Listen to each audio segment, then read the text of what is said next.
दोस्तों, राजस्थान इंस्टीट्यूट में आप सभी का तहे दिल से बहुत बहुत स्वागत है।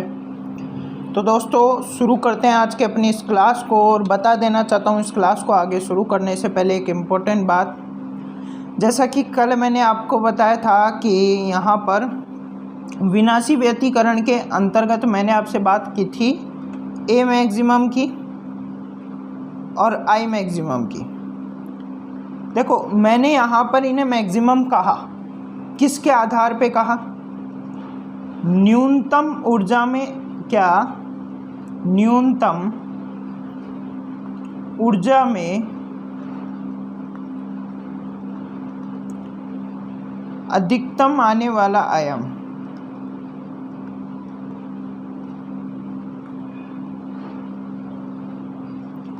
समझो, अगर ऊर्जा न्यूनतम होती है यानी ऊर्जा कैसी होती है? मिनिमम, तब अधिकतम कितना जा सकता है? ए आयाम अधिकतम कितना जा सकता है और तीव्रता अधिकतम कितना जा सकता है, ये बात मैंने आपको बताई थी। तो इसमें कोई गलती नहीं है, ये बिल्कुल सही है। लेकिन अपन अगर पूरे व्यतिकरण को साथ में लेते हैं, व्यतिकरण, अगर पूरे व्यतिकरण को साथ में लेके देखें तो एक चीज़ आपको देखनी होगी, जो कम ऊर्जा का ए मैक्सिमम है, जो कम ऊर्जा का ए मैक्सिमम है वो पूरे व्यतिकरण के लिए ए मिनिमम होगा। क्या होगा? ए मिनिमम। क्यों?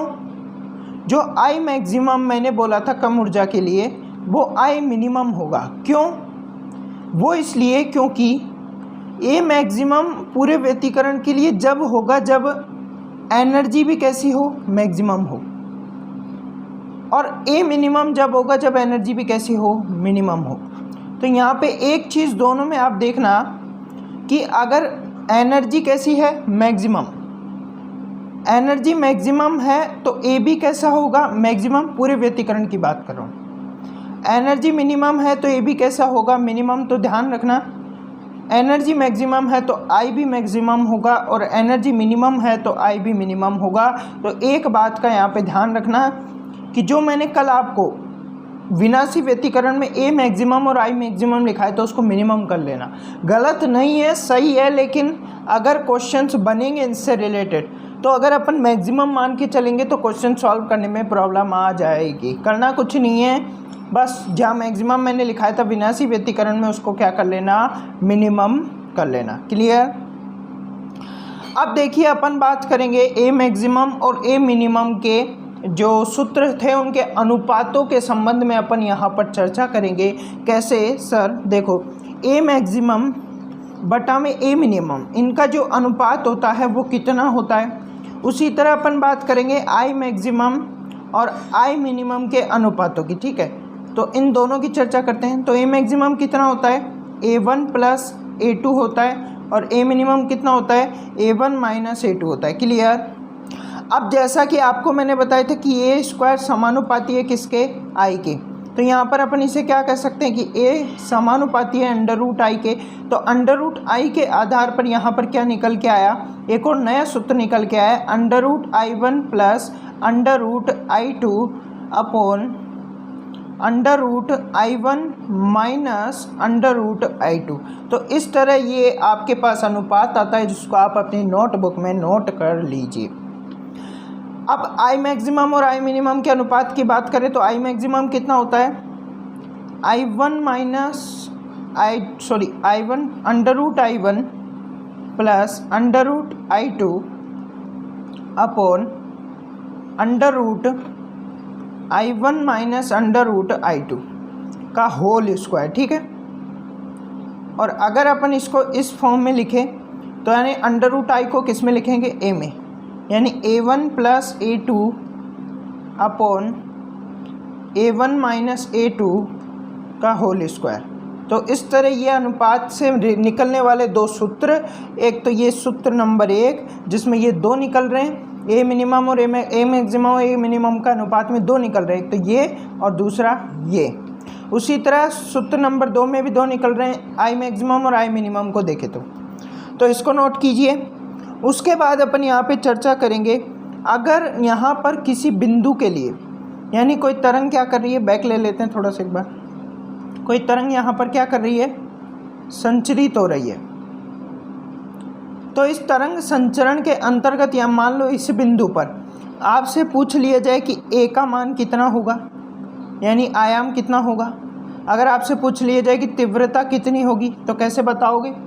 मैंने तो अभी तक कोई सूत्र आपको बताया नहीं, कोई बात नहीं, मैं आपको इसका एक सूत्र बताता हूँ। अगर आपसे किसी बिंदु पर आयाम पूछा जाए, किसी बिंदु पर आयाम, किसी बिंदु पर आयाम अगर आपसे पूछा जाए तो यहाँ पर सूत्र क्या लगाना है, a बराबर अंडर रूट में a का स्क्वायर, a1 का स्क्वायर प्लस a2 का square plus 2a1 a2 cos phi.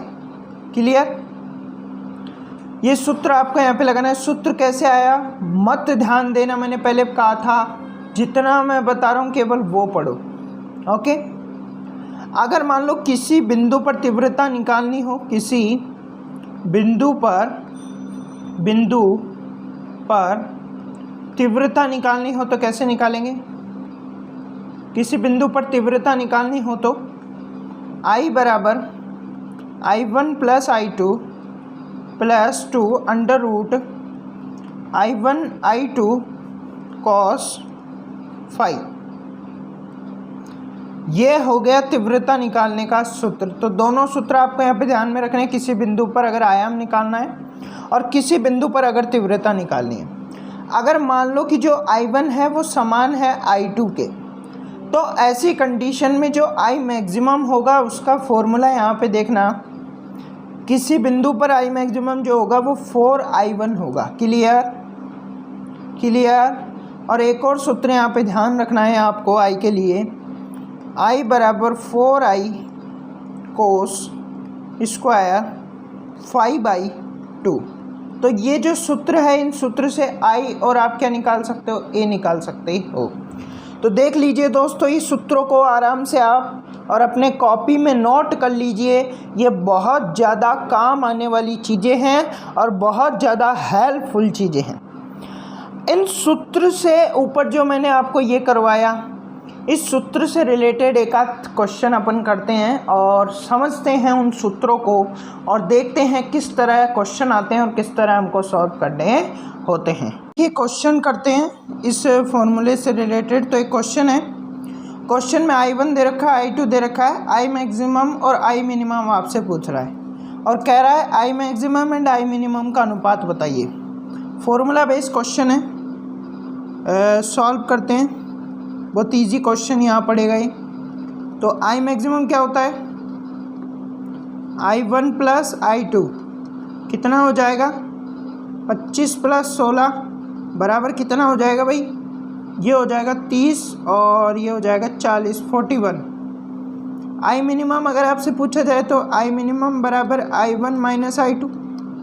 I1 कितना है, 25 माइनस 16 बराबर कितना हो जाएगा भाई, ये हो जाएगा आपके पास 9। तो I मैक्सिमम आ चुका है, I मिनिमम आ चुका है। अब चाहिए हमको I मैक्सिमम और I मिनिमम का अनुपात। तो I maximum upon I minimum का अनुपात क्या होगा, तो बराबर अंडर रूट में I1 प्लस I2, ये भी अंडर रूट में, अपॉन अंडर रूट में I1 माइनस अंडर रूट में I2 का होल स्क्वायर। वैल्यू पुट कर दो, अंडर रूट में 25 माइनस अंडर रूट में 16 अपॉन ये, सॉरी ये तो प्लस होगा, फिर अंडर रूट में 25 माइनस अंडर रूट में 16 का स्क्वायर।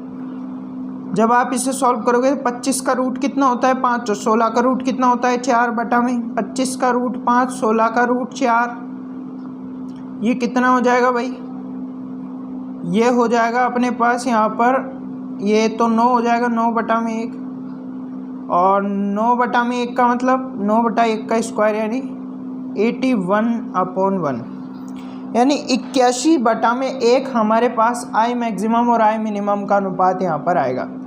तो ये क्वेश्चन था और इस क्वेश्चन का ये सॉल्यूशन आप स्क्रीनशॉट ले सकते हैं। देखिए स्क्रीनशॉट लीजिए, ले लिया होगा, ठीक है। वैसे PDF मिल जाएगी, इनकी भी ले लो।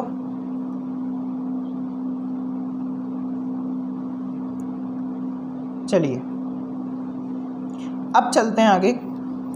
अब अपन दोस्तों यहाँ पर चर्चा करेंगे, देखते हैं एक और क्वेश्चन कर लेते हैं जिससे प्रैक्टिस हो जाएगी, अच्छे से चीज़ें समझ में आ जाएगी। अब जो नेक्स्ट क्वेश्चन है वो थोड़ा सा अलग है, थोड़ा सा हटकर है, और ये क्वेश्चन क्या कहता है पहले इसको समझो। ये क्वेश्चन यहाँ पे कह रहा है कि आपको आई मैक्सिमम दिया हुआ है भाई, और वो कितना दिया हुआ है 40। एक्स आपको यहाँ पे दिया हुआ है λ/4, यानी पठांतर आपको दिया हुआ है, और आपसे आई पूछा गया है, यानी आपको आई मैक्सिमम दिया गया है किसी तरंग के लिए, और उस तरंग की उस स्थिति पर जब वो λ/4 की स्थिति पर हो तब उसकी तीव्रता कितनी होगी। कैसे सॉल्व करेंगे, सॉल्व करते हैं, बहुत इजी क्वेश्चन पड़ेगा, देखना। फॉर्मूला बेस्ड क्वेश्चन है, बस थोड़ा सा दिमाग लगाना है कि हमको आई चाहिए, और आई निकालने का सूत्र होता है आई बराबर I1 plus I2 plus 2 under root में I1 I2 into cos phi. और ध्यान रखना, साथ ही साथ क्वेश्चन में एक बात और कही है, क्या कि क्वेश्चन में एक बात और कही है कि जो I1 है वो बराबर है किसके, I2 के, यानी दो तरंग है और दोनों तरंगों का जो तीव्रता है वो कैसी है, बराबर है। ये बात और क्वेश्चन में कही गई है।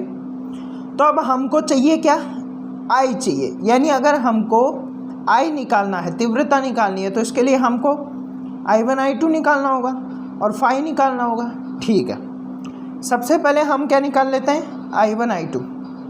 तो जब I1 और I2 दोनों बराबर होते हैं तो I मैक्सिमम का फॉर्मूला क्या होता है, I मैक्सिमम बराबर 4I1, और यहाँ से I मैक्सिमम का वैल्यू पुट कर देंगे तो 40 = 4I1।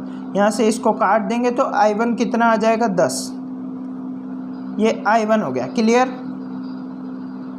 अब बात करते हैं अपन यहाँ पर, I1 तो आ गया, फाई चाहिए।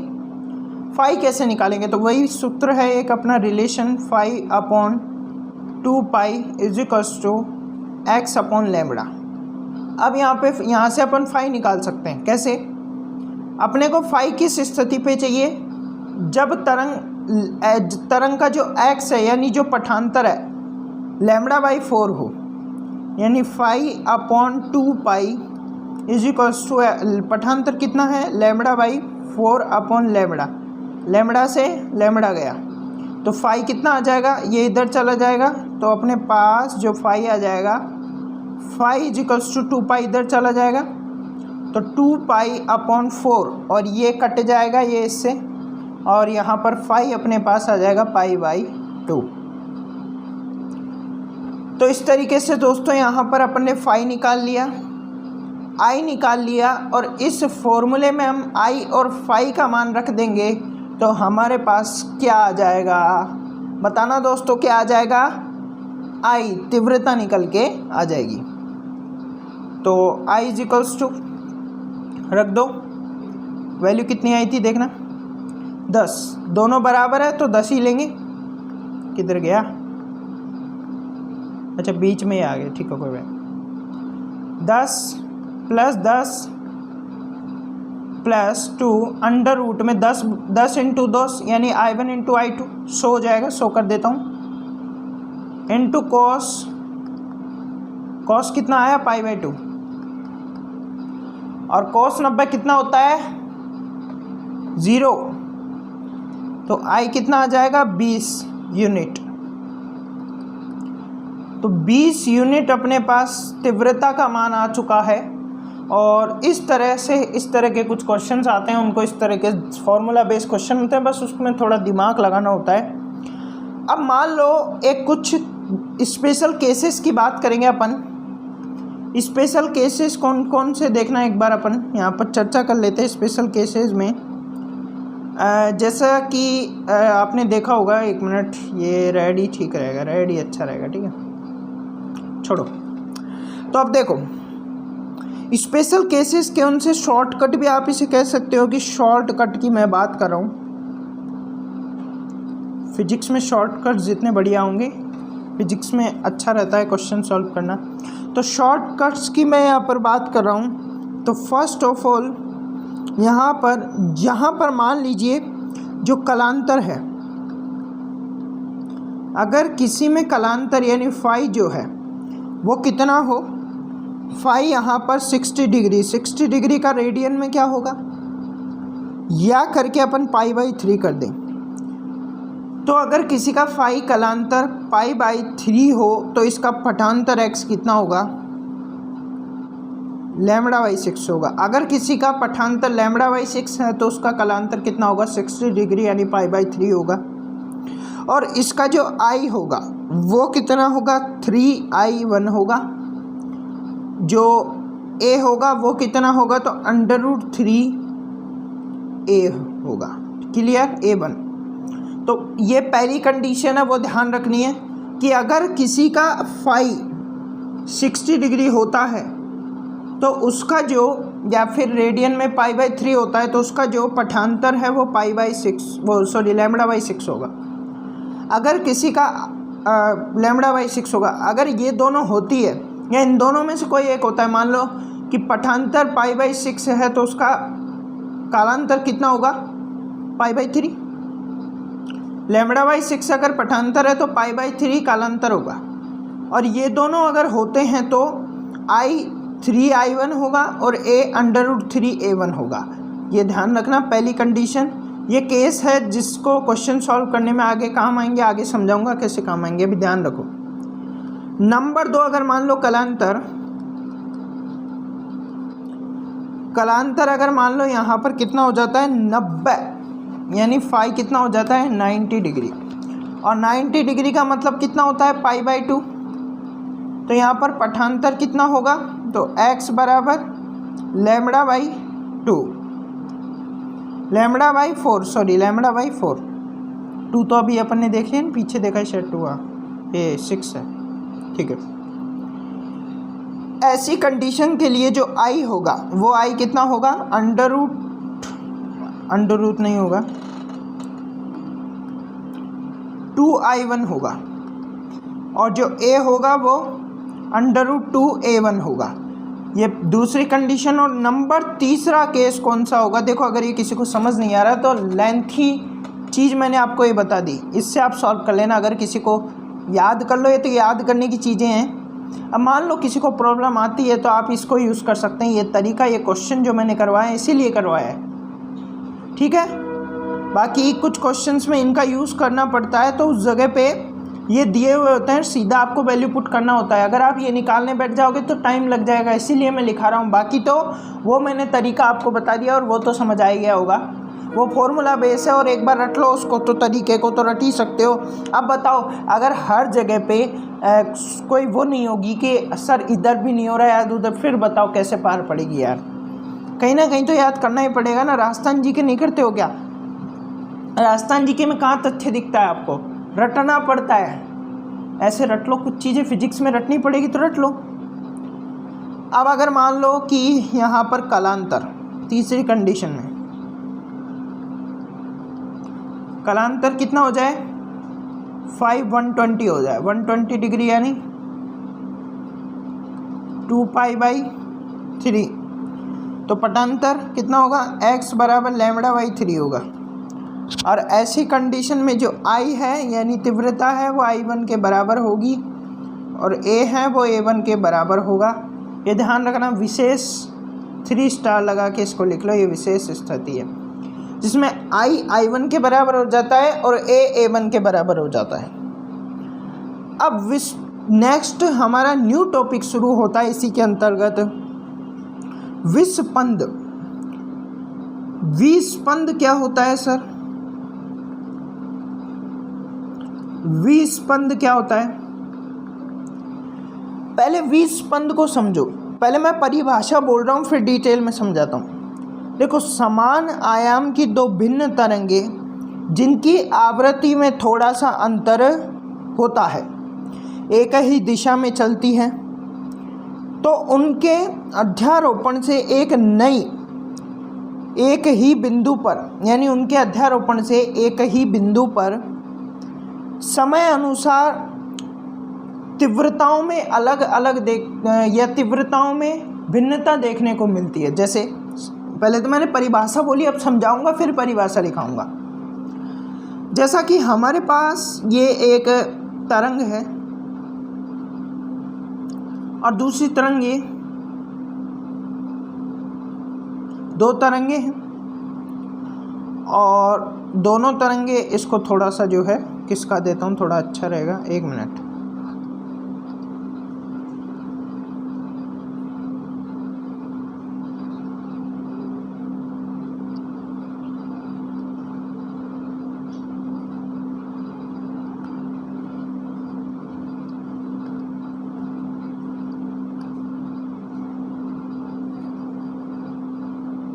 ठीक है, कंफ्यूजन हो रहा था ना पहले, वो आगे फिर एक और टॉपिक ऐसा आएगा जिसमें उस तरह की तरंग आएगी तो कंफ्यूजन क्रिएट करेगा, इसलिए मैंने ऐसे किया। ये 1 नंबर की तरंग है, ये दूसरे नंबर की तरंग है। ये वे तरंग है जिनकी आवृत्ति में थोड़ा सा क्या है, आवृत्ति में कम या थोड़ा अंतर है। आवृत्ति में थोड़ा, आवृत्ति में क्या है, थोड़ा अंतर है। आवृत्ति में थोड़ा क्या है, अंतर है। ये वे तरंगे हैं। अब आवृत्ति में थोड़ा अंतर है और इनको मैं क्या कर दूं, अध्यारोपित कर दूं।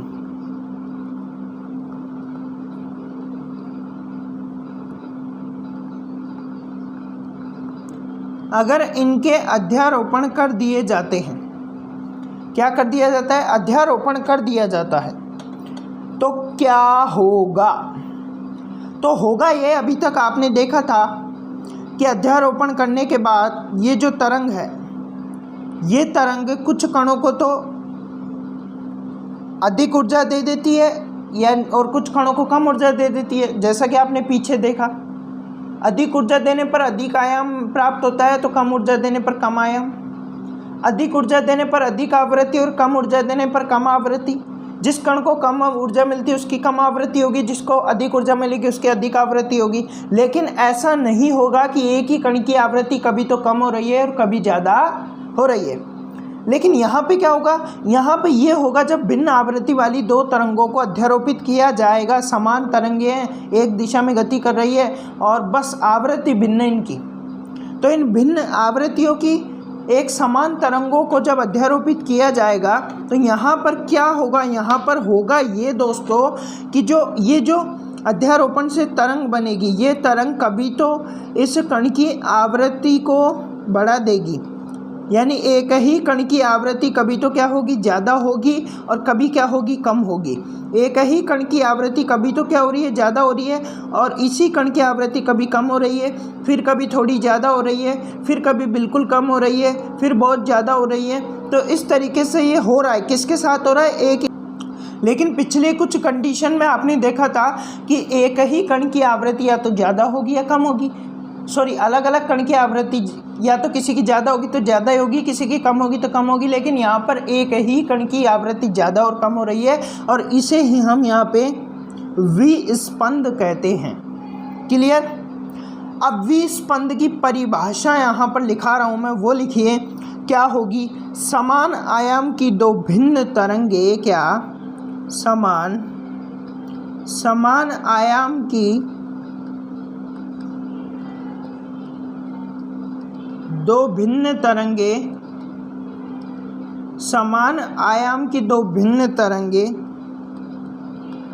समान आयाम की दो भिन्न तरंगे जिनकी आवृत्ति में थोड़ा सा अंतर होता है, क्या, जिनकी आवृत्ति में थोड़ा सा क्या होता है, में थोड़ा सा अंतर होता है, जिनके आवृत्ति में थोड़ा सा अंतर होता है, एक ही दिशा में चलती है, या ऐसा मैं सीधी भाषा में लिख देता हूँ, एक समान तरंग तरंग। तो समझ जाना, तरंग दैर्घ्य आवृत्ति दिशा वगैरह समान है लेकिन आवृत्ति भिन्न है। अंतर होता है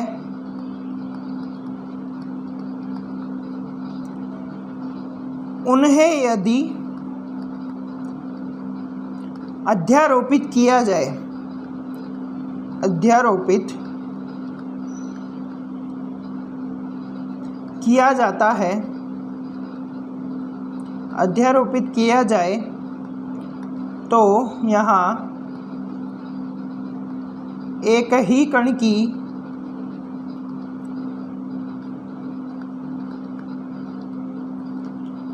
आवृत्ति कभी ज़्यादा तो कभी कम देखने को मिलेगी।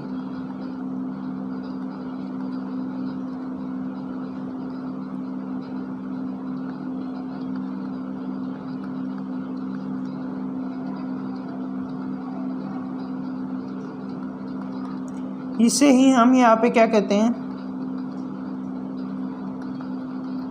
विस्पंद कहते हैं।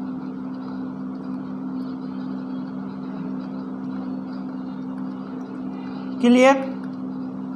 विस्पंद की परिभाषा हो गई।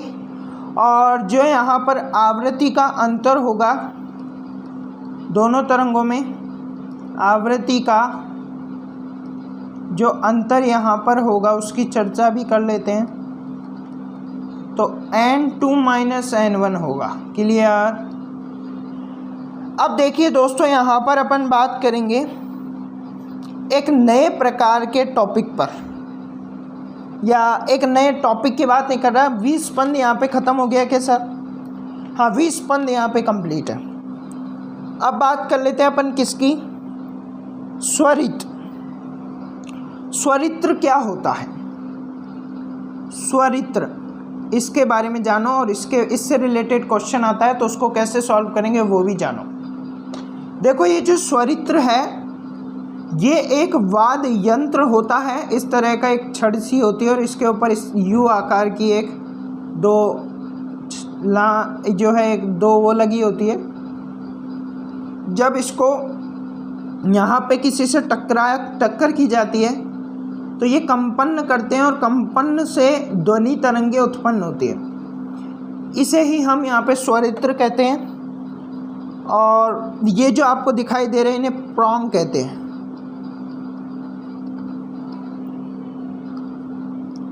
प्रॉन्ग। क्लियर? अब इसकी बात करें, ये जो स्वरित्र है, इस स्वरित्र की यहाँ पर आवृत्ति, यानी जब ये टकराएगी कंपन होगा और एक निश्चित आवृत्ति की क्या करेगी, ये ध्वनि तरंगे उत्पन्न करेगी। अब इसकी आवृत्ति में परिवर्तन किया जा सकता है। कैसे? अगर मान लो मैं इसके ये प्रॉन्ग है और इन प्रॉन्ग को गर्म कर देता हूँ, गर्म करने पर अगर मैं इस प्रॉन्ग पर मोम चढ़ा देता हूँ तो मोम चढ़ाने पर, मोम चढ़ा देता हूँ तो मोम चढ़ाने पर, या लंबाई को बढ़ा देता हूँ तो लंबाई बढ़ाने पर, अगर लंबाई को बढ़ा दूँ तो बढ़ाने पर, अगर इन तीनों में से मैं कोई भी काम करता हूँ तो जो ध्वनि उत्पन्न होगी वो कम आवृत्ति की ध्वनि होगी। कैसी होगी? कम आवृत्ति। क्लियर? कम आवृत्ति की ध्वनि होगी। अब दूसरी कंडीशन इसकी, सर आवृत्ति को बढ़ाया जा सकता है कि, देखो घटाने की बात तो कर ली, घटाई कैसे जा सकती है? क्या आवृत्ति को बढ़ाई जा सकती है? बिल्कुल बढ़ाई जा सकती है। कैसे बढ़ाएंगे? अगर मैं इसके प्रॉन्ग को घिस देता हूँ, घिस देता हूँ, अगर प्रॉन्ग को घिस देता हूँ, या फिर मान लीजिए कि मैं प्रॉन्ग को काट देता हूँ या प्रॉन्ग की लंबाई कम कर देता हूँ, काट देता हूँ, तो यहाँ पर ध्यान रखना कि इसकी जो आवृत्ति है अधिक हो जाएगी। आवृत्ति कैसी हो जाएगी? अधिक आवृत्ति की ध्वनि तरंगे उत्पन्न होगी। सर ये क्यों बता रहे हो? ये इसलिए बता रहा हूँ क्योंकि इससे क्वेश्चन पूछा जाता है, या क्वेश्चन सॉल्व करने के लिए ये सभी चीज़ें काम आती है। तो इसको नोट कर लेना अपनी नोटबुक में। और अब अपन क्या करेंगे, क्वेश्चन सॉल्व करेंगे। जैसे सर कोई क्वेश्चन बताओ आप। क्वेश्चन है हमारे पास, क्वेश्चन ये है, ये क्वेश्चन हमारे पास ये है कि कोई दो तरंगे हैं और उन दो तरंगों के मध्य जो आवृत्ति का अंतर है, आवृत्ति का जो अंतर है वो अंतर यहाँ पर 6 हर्ट्ज आता है। क्लियर? और जो पहली तरंग है, पहली तरंग है, ध्यान रखना उस पहली तरंग की जो आवृत्ति यहाँ पर दी गई है 300 हर्ट्ज दी गई है। अब कहा गया है कि पहली तरंग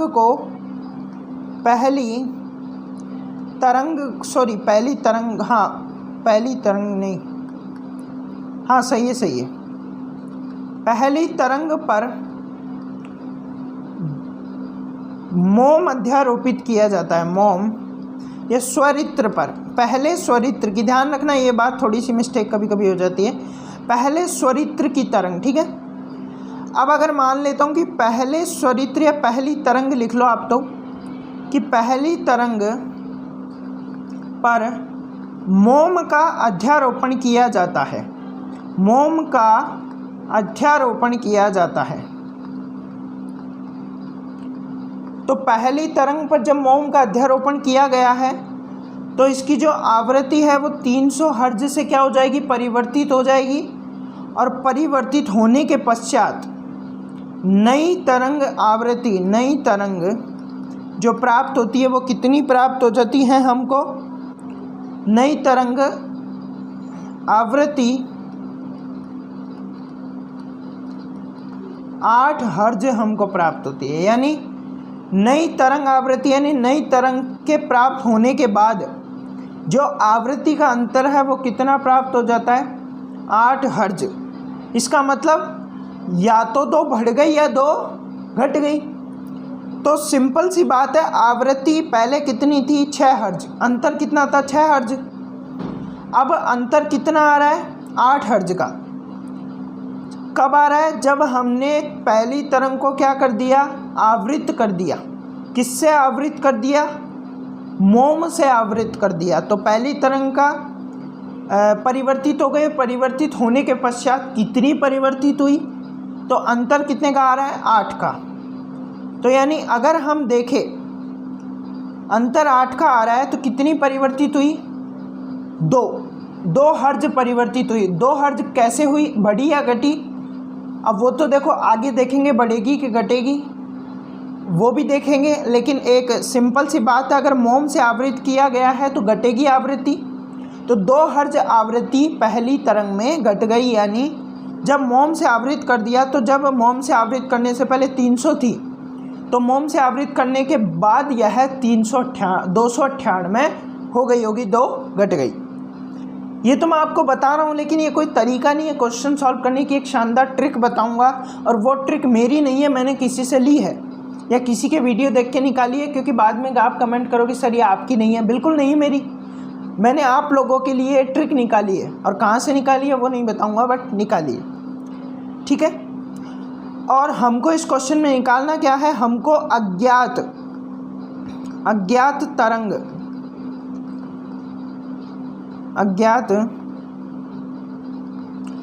तरंग की आवृत्ति निकालनी है। सर ये क्या बात हुई, भाई यही बात, अज्ञात तरंग की क्या निकालनी है, आवृत्ति निकालनी है। कैसे निकालेंगे, देखो घबराओ मत, क्वेश्चन देख के बहुत से स्टूडेंट घबरा जाते हैं तो वीडियो बंद करके चले गए होंगे। भाई वीडियो आप जब ने कोर्स ख़रीदा है आपने, तो वीडियो बंद करके जाने की ज़रूरत नहीं है। मैं आपको समझाऊंगा ना इस क्वेश्चन का, अभी तो क्वेश्चन बताया है, अभी समझाऊंगा, डिटेल चलेंगे। तो इस तरह के जो क्वेश्चंस आते हैं उनको सॉल्व करने के लिए पहले हमको एक तरीका आना चाहिए। इस ट्रिक का यूज़ आपको करना है। ट्रिक क्या है, पहले देखो। ट्रिक है कि आपको इस तरह के क्वेश्चन अगर आ जाते हैं तो आपको अपने आप से 3 क्वेश्चन पूछने हैं। और उन 3 क्वेश्चन का जवाब किस में से देना है, इस क्वेश्चन में से देना है। तो पहला क्वेश्चन क्या है कि किस संधारित्र में परिवर्तन हुआ है, किस संधारित्र में परिवर्तन हुआ है। देखिए रुक जाइए, अभी टेंशन मत लीजिए, सब समझ में आएगा, पहले नोट करते लीजिए। किस संधारित्र में परिवर्तन हुआ है, ज्ञात संधारित्र में या अज्ञात संधारित्र में। नंबर 2, कितना परिवर्तन हुआ है, कितना परिवर्तन हुआ है। और नंबर 3 क्वेश्चन है कि आवृत्ति बढ़ी है या घटी है। 3 क्वेश्चन आपको करने हैं बस। अब करते हैं इस क्वेश्चन को सॉल्व। तो पहला क्वेश्चन क्या है, पहला क्वेश्चन है कि किस संधारित्र में परिवर्तन हुआ है, ज्ञात में या अज्ञात में। तो ज्ञात संधारित्र वो होगा जिसकी आवृत्ति आपको दी होगी और अज्ञात संधारित्र वो होगा जिसकी आवृत्ति नहीं दी होगी। लिख लेते हैं ज्ञात संधारित्र। ज्ञात संधारित्र वो होगा जिसकी आवृत्ति दी है और अज्ञात संधारित्र कौन सा होगा, आवृत्ति नहीं दी है। क्लियर। अब देखो सॉल्व करें क्वेश्चन को। पहला क्वेश्चन क्या है, किस संधारित्र में परिवर्तन हुआ है, ज्ञात में या अज्ञात में। देखा जाए इसने कहा है ये जो पहली तरंग है या पहली तरंग है, यानी पहली तरंग कौन सी है, जिसकी आवृत्ति दी गई है। जिसकी आवृत्ति दी होती है वो कौन सा संधारित्र होता है, ज्ञात या अज्ञात, ज्ञात संधारित्र। तो किस में परिवर्तन हुआ है, ज्ञात में। पहला क्वेश्चन के लिए। दूसरा क्वेश्चन क्या था, दूसरा क्वेश्चन है कि कितना परिवर्तन हुआ है। तो पहले कितनी थी, 6 हर्ज और अब कितनी है, 8 हर्ज। तो n बराबर n1 माइनस n2। n1 का मतलब बड़ा में से छोटे में माइनस करेंगे तो 8 माइनस 2 बराबर 2 हर्ज परिवर्तित हुआ है। 2 हर्ज का परिवर्तन हुआ है। नंबर 3 क्वेश्चन क्या है, देखो नंबर 3 क्वेश्चन है कि आवृत्ति बढ़ी है या घटी है। तो वो डिपेंड करेगा क्वेश्चन जो पहली तरंग है उसके साथ या जिस भी संधारित्र के साथ परिवर्तन किया गया है वो कैसा परिवर्तन है। तो हमारे पास परिवर्तन किया गया है कि मोम को अध्यारोपण किया गया है, और जब मोम का अध्यारोपण किया जाता है या मोम चढ़ाई जाती है तो जो आवृत्ति है वो कैसी हो जाती है, कम हो जाती है। तो आवृत्ति घटेगी या बढ़ेगी, घटेगी, घटेगी। क्लियर। अब 3 क्वेश्चन का आंसर मिल गया हमको। ओके, अब क्वेश्चन सॉल्व करना और भी इजी हो गया। कैसे, अब देखो यहाँ पर क्वेश्चन को हम 3 क्वेश्चन आंसर निकालने के बाद आपको थम जाना है। यहाँ पे थम कैसे जाना है, रुक जाना है। आपको निकालना है अज्ञात तरंग की आवृत्ति। अज्ञात तरंग की आवृत्ति निकालनी है। दोनों में अंतर कितना है, 6 हर्ज का। तो जो अज्ञात तरंग है 300, ज्ञात तरंग कितनी है, 300 हर्ज की। तो अज्ञात तरंग कितनी हो सकती है, 2 कंडीशन है, या तो +6 हर्ज कर दे तो 306 हर्ज की हो सकती है, या अगर -6 हर्ज कर दे तो 294 की हो सकती है, 294 हर्ज की हो सकती है। तो अज्ञात तरंग या तो 306 हर्ज की हो सकती है, 294 हर्ज की हो सकती है।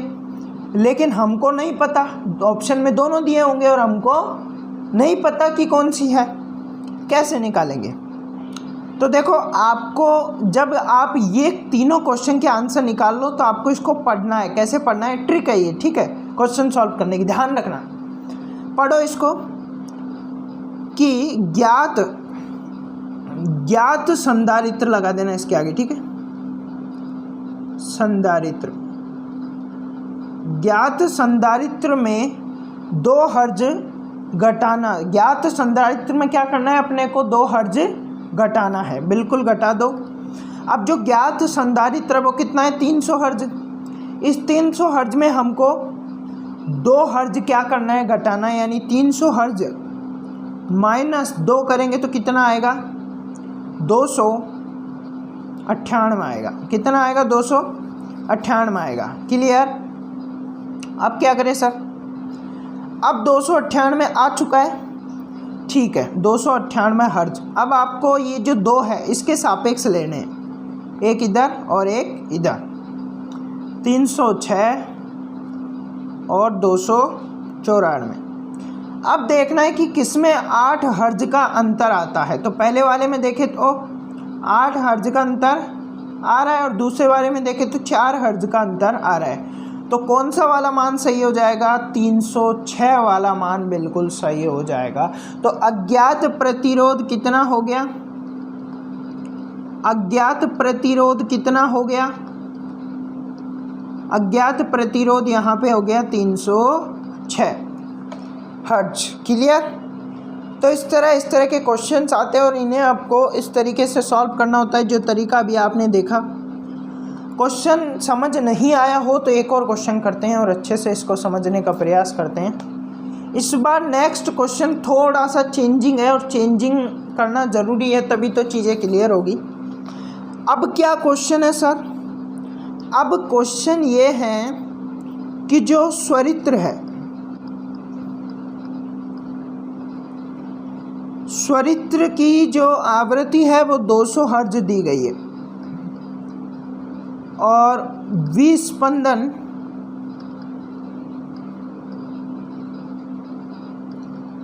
6 हर्ज।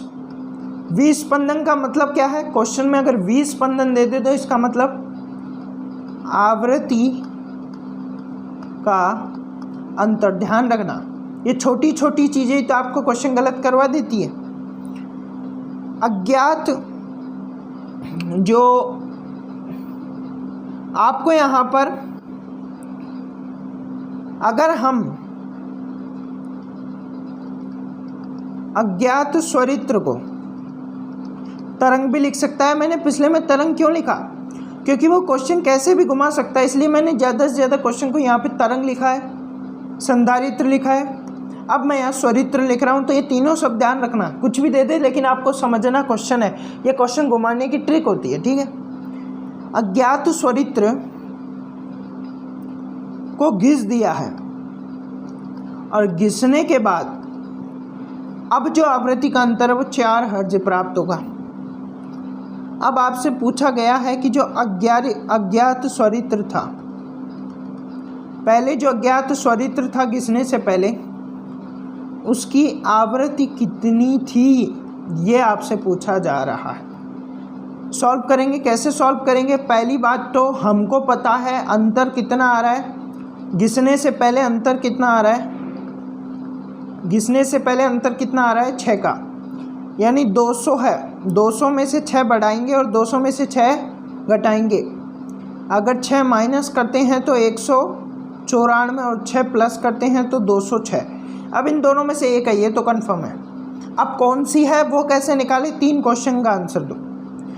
पहला क्वेश्चन क्या है भाई, बैक करके देखते हैं किधर गया ये रहा। पहला क्वेश्चन है कि संधारित्र में परिवर्तन ज्ञात में हुआ है अज्ञात में, तो संधारित्र में परिवर्तन किस में किया है, अज्ञात में, अज्ञात संधारित्र में परिवर्तन किया है, अज्ञात।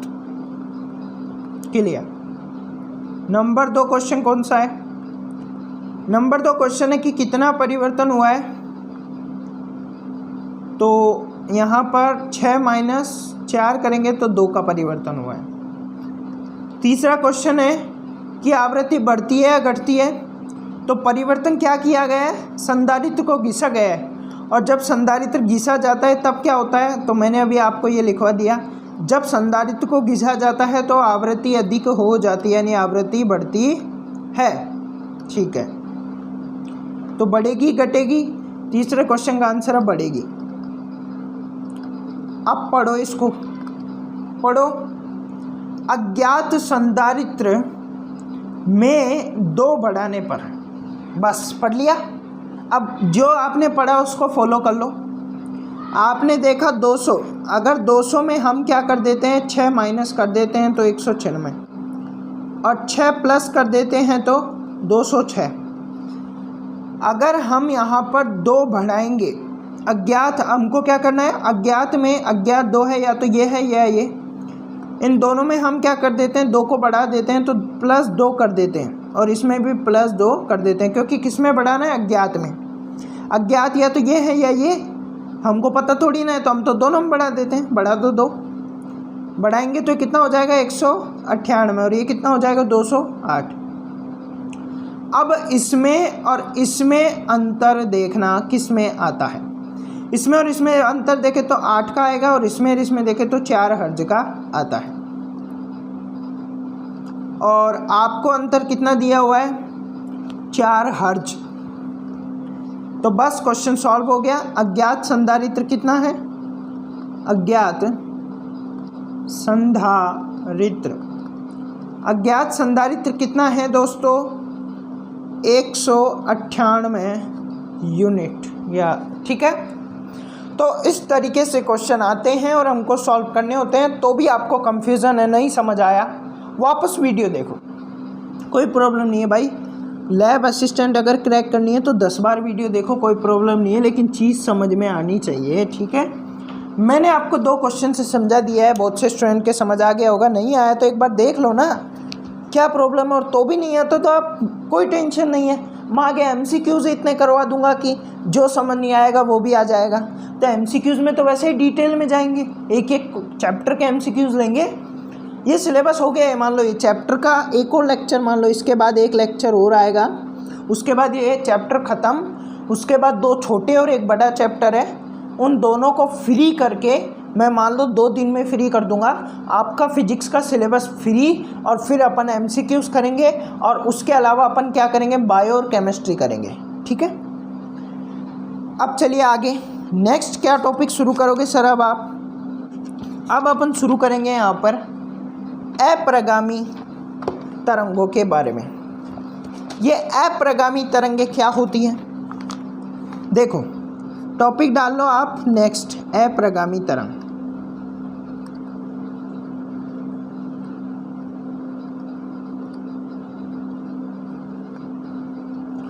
बहुत से स्टूडेंट कह रहे होंगे कि सर आपने PDF प्रोवाइड नहीं करवाया। PDF अभी मैं बनाऊंगा देखो, और फिर प्रोवाइड कराता हूँ, ठीक है।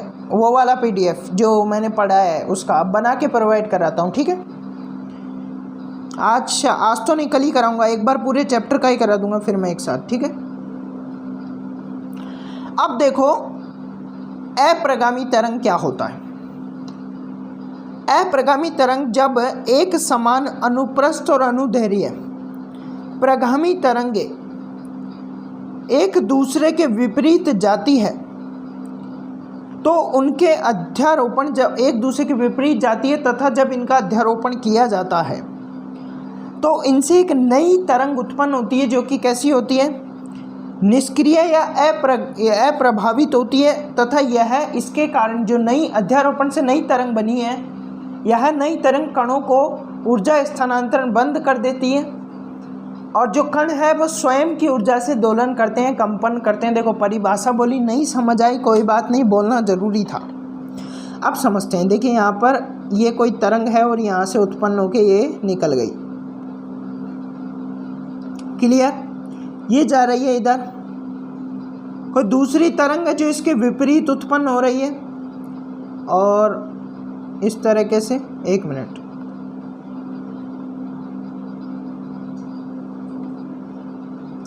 विपरीत ये तरंग उत्पन्न हो रही है, क्लियर। ये जा रही है इधर।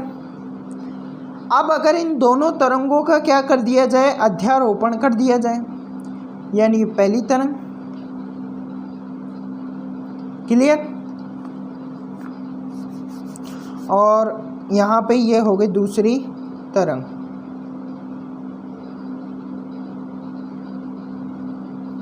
तो विपरीत जा रही DNA की स्ट्रक्चर बन गई।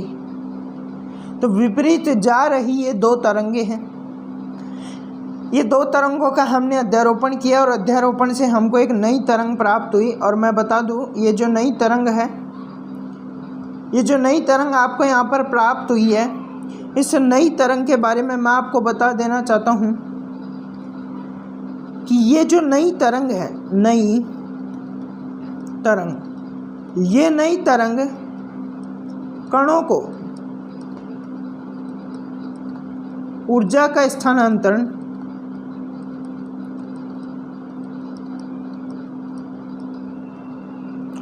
बंद कर देगी। क्या कर देगी? बंद कर देगी। और यहाँ पे जो भी कण क्या करेंगे, जो भी कण कंपन करेंगे, जो भी कण क्या करेंगे,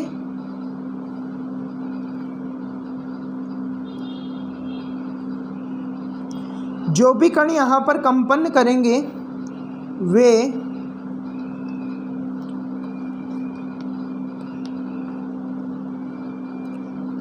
स्वयं की ऊर्जा से कंपन करेंगे, स्वयं की ऊर्जा से क्या करेंगे? कंपन करेंगे। और इस प्रकार की जो तरंग होती है उसे ही हम यहाँ पर क्या कहते हैं? अप्रगामी तरंग कहते हैं। यह अप्रगामी तरंग की हो गई परिभाषा।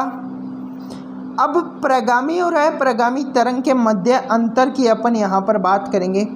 तो यहाँ पर प्रगामी तरंग और यहाँ पर ये थोड़ा सा लाइन खींचने में मेरे को प्रॉब्लम आता है हमेशा,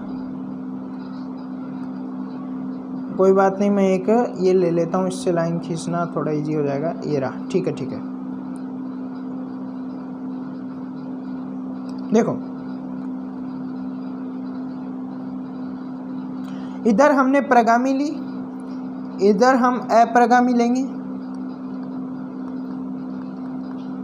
दोनों के मध्य अंतर जानेंगे। तो पहला अंतर जो है ये है कि जो प्रगामी तरंग होती है ये केवल एक तरंग है। क्या है? एक तरंग, जो कि सामान्यतः होती है। लेकिन जो अप्रगामी तरंग होती है, दो तरंग होती है, जैसा कि मैंने अभी आपको बताया। नंबर 2, ये ऊर्जा स्थानांतरण करती है, बिल्कुल करती है।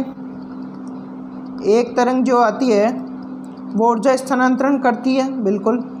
लेकिन जो अप्रगामी तरंग है, दो विपरीत तरंगों का एक समूह है या अध्यारोपण करने पर बनी एक नई तरंग है। ये ऊर्जा स्थानांतरण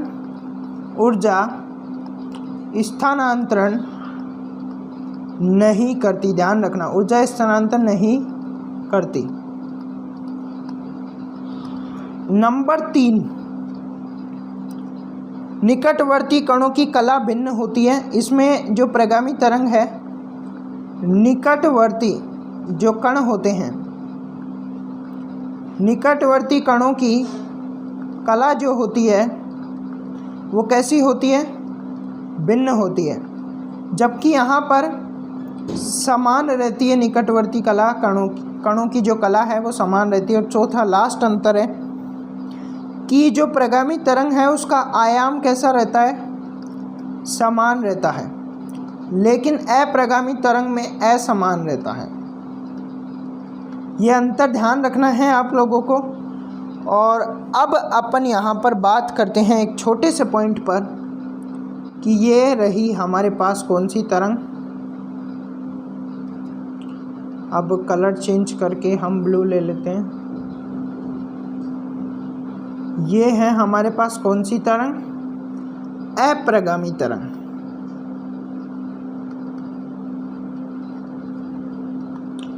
अब प्रगामी तरंग और अप्रगामी तरंग की बात अपन कर चुके हैं और अप्रगामी तरंग में अपन एक और पॉइंट पर चर्चा करेंगे। अप्रगामी तरंग में दो चीज़ें होती है। दो कौन कौन सी चीज़ें होती है सर?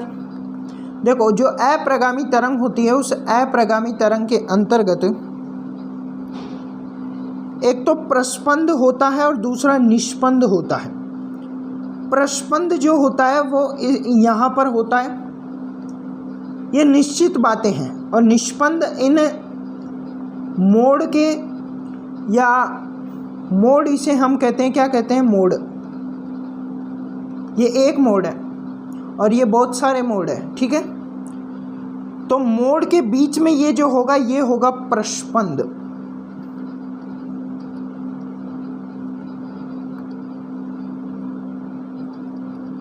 एक मिनट, थोड़ा सा एक बात ध्यान रखना, थोड़ा सा आपको जो लिखित नोट्स मिलेंगे उस लिखित नोट्स में प्रस्पंद थोड़ा अशुद्ध लिखा हुआ है, इस तरीके से लिखते हैं प्रस्पंद को, ठीक है। जबकि उसमें कैसे लिखा हुआ है, उसमें लिखा हुआ है प्रस्पंद, तो वो थोड़ा सा आप ठीक कर लेना, ये गलत है, ठीक है। तो ये मत लिख देना, नहीं तो आपको कन्फ्यूज़न होगा। प्रस्पंद ये सही है, ठीक है। तो मेरा पर्स है बताना, आप लोगों को बता दिया मैं, प्रस्पंद। और ये जो होता है निष्पंद होता है।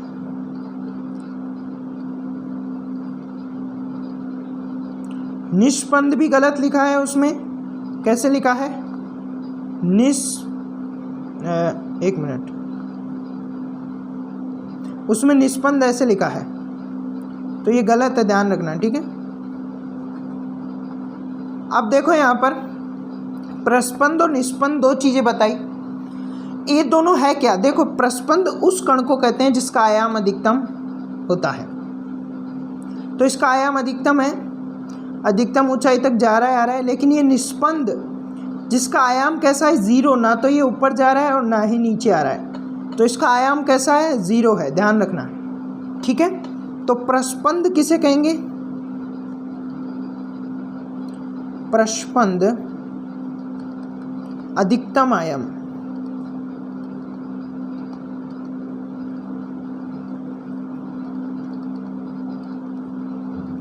और निष्पंद किसे कहेंगे,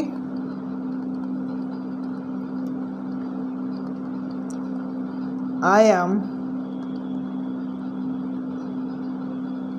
ज़ीरो हो या न्यूनतम,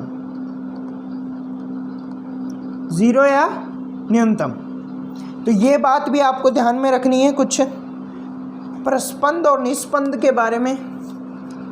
अब यहाँ पर देखिए दो प्रस्पंद जो होते हैं, एक तो दो प्रस्पंद ये रे, और जो दो निष्पंद होते हैं, एक तो यहाँ से यहाँ तक के, इन दो प्रस्पंदों के मध्य की दूरी λ/2 होती है और दो निष्पंदों के मध्य की दूरी λ/ कितनी होती है, λ/2 होती है। और अगर आपसे पूछ लिया जाए कि प्रस्पंद और निष्पंद के मध्य की दूरी, ये प्रस्पंद है और ये निष्पंद है, तो इसके मध्य की दूरी कितनी होगी, तो λ/4 होगी। तो ध्यान रखना, दो प्रस्पंदों के मध्य दूरी λ/2, दो निष्पंदों के मध्य दूरी λ/2, प्रस्पंद और निष्पंदों के मध्य दूरी λ/4। क्लियर, ये हो गई अपनी बात, अपनी यहाँ तक कंप्लीट। ये कंप्लीट बात अपनी होती है और अपने वीडियो का जो टाइमिंग है वो हो चुका है लगभग 50 मिनट, अभी 10-15 मिनट और पढ़ लेते हैं। तो यहाँ तक की बातें आपको समझ में आ गई होगी, मुझे पूरा विश्वास है। अब अपन अप्रगामी तरंग का निरूपण पढ़ेंगे। क्या पढ़ेंगे, अप्रगामी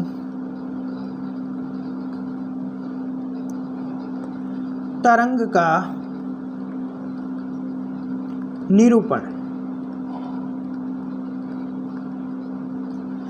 अप्रगामी तरंग का निरूपण देखिए दोस्तों, यदि प्रगामी तरंग हो, यदि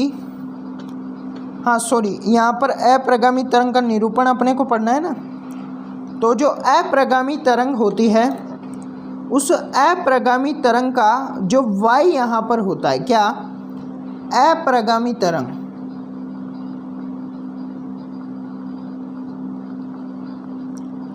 अप्रगामी तरंग का जो विस्थापन होता है या जो y होता है वो कितना होता है, तो वो यहाँ पर y बराबर 2a sin kx cos omega t। तो ये अप्रगामी तरंग का निरूपण समीकरण आपको ध्यान में रखना है। क्लियर, अप्रगामी तरंग का निरूपण समीकरण आपको यहाँ पे ध्यान में रखना है। ओके, यहाँ पर आप इसे ऐसे भी लिख सकते हो, या 2a sin omega t cos kx, ठीक है, ऐसे भी आप इसे लिख सकते, कोई फर्क नहीं पड़ता। ओके, y बराबर, यह हो गया अप्रगामी तरंग के लिए। अब बात करते हैं हम प्रगामी तरंग के लिए।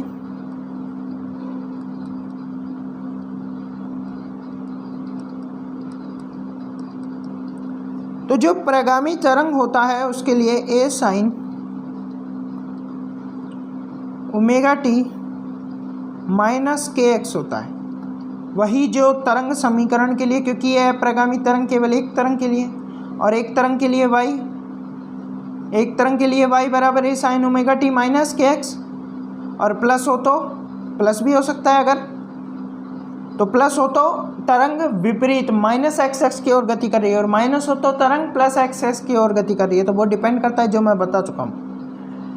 लेकिन यहाँ पर अपन बात कर रहे हैं अप्रगामी तरंग। अप्रगामी तरंग में दो विपरीत तरंगें होती है, एक तो ये, तो दूसरी कैसी होगी, इसके विपरीत होगी।